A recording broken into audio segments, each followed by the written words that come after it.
Vamos falar sobre discos voadores, minha teoria favorita. Meu Deus, mas existem milhares de teorias sobre isso. Sim, vamos falar hoje sobre a Área 51.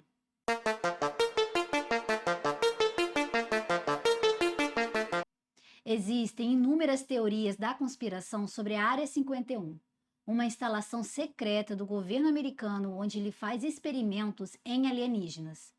Era uma área totalmente secreta, ninguém sabia onde ficava, embora já desconfiasse do deserto de Nevada.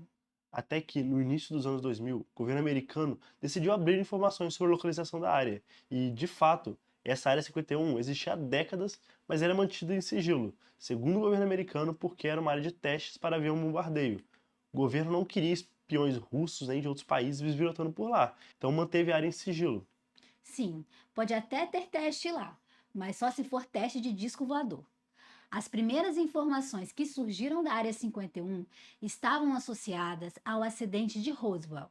Ainda vamos fazer um vídeo explicando exatamente o acidente, mas basicamente, um disco voador alienígena caiu na Terra, na região de Roswell, e os restos da aeronave, inclusive um alien sobrevivente da queda, foram levados para a Área 51.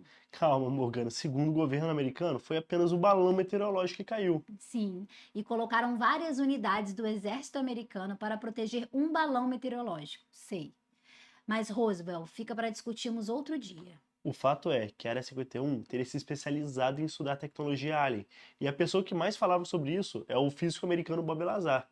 Veja, muito antes dele, já circulava toda essa história sobre o disco voador que teria caído em Roswell e sido levado para a Área 51. Muita gente já falava da área com suspeita, embora naquela época a gente nem sabia que ela realmente existia. Mas em 1989, o físico Bob Lazar lançou um livro contando a história da área e algo chocante. Segundo o livro dele, ele teria sido contratado pelas Forças Armadas Americanas para trabalhar num escritório chamado S4, que era parte do complexo militar que também incluía a Área 51. Seu trabalho como físico era, junto com a equipe de especialistas, tentar desvendar a tecnologia dos discos voadores.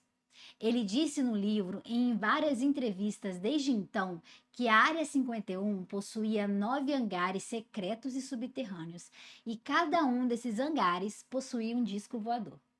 E que esses equipamentos eram simplesmente fantásticos. Eles podiam desaparecer no ar, voar com consumo mínimo de energia e várias outras proezas, porque dominavam uma força de antigravidade. A gravidade, vocês sabem, é a força que une dois corpos com massa. É o que nos atrai ao chão da Terra e se você pular, pode ficar alguns segundos no ar, mas vai acabar voltando para o chão. Então, em tese, se houver uma força de antigravidade, seria possível reprimir essa força natural e voar, flutuar. Mas, mais do que isso, a teoria da relatividade de Einstein fala que a gravidade é uma distorção no espaço-tempo. Então, é possível sim imaginar, embora que ninguém saiba como, que uma força de antigravidade possa distorcer a luz e impedir que você veja um objeto que está na sua frente. Lógico, quando Bob Lazar falou sobre esse assunto, mesmo sendo um físico, ele foi totalmente desacreditado. Ninguém levou a sério e chamaram ele de maluco. Acusaram ele de estar procurando fama. Mas sabe quem não falou nada? Nadinha. As Forças Armadas Americanas. Não confirmaram a história, mas também não negaram. Olha, pode ser que os militares simplesmente não queriam se envolver nessa intriga toda. Mas por que então, anos depois, eles admitiram que a Área 51 existia? Na época que ele falou, sequer tinha certeza de que tal área existia.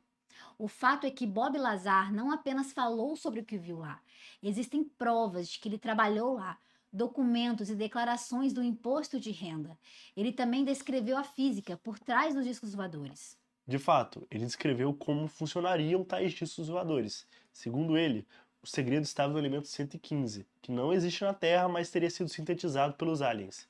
Esse elemento com 115 prótons não existia em 1989, quando Bob Lazar primeiro lançou sua teoria. Porém, em 2003, ele conseguiu ser sintetizado por um grupo de cientistas tanto russos quanto americanos e recebeu o nome de Moscóvio.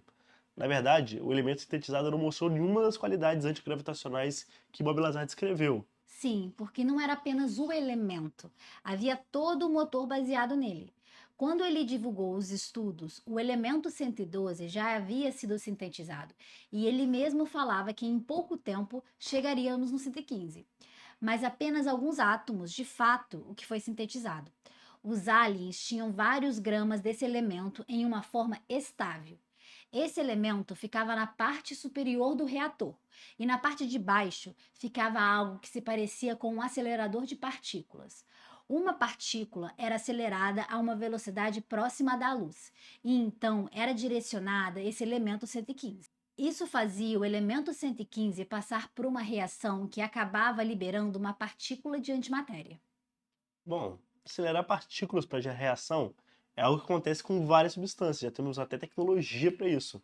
Mas o problema é que elementos acima do Hassium, que é o 108, são muito instáveis, eles simplesmente não durariam tempo suficiente para fazer algo assim, mesmo que os aliens soubessem criar grandes quantidades dele. Além disso, aceleradores de partículas são enormes, precisam de vários quilômetros de duto para conseguir uma velocidade capaz de ajudar nessas reações. Então, os primeiros computadores também ocupavam salas inteiras. Hoje, o seu celular é muito mais potente e super pequeno. Os aliens têm tecnologia mais avançada que a nossa. Conseguiram alguma forma de estabilizar o 115 e alguma forma de fazer aceleradores em miniatura.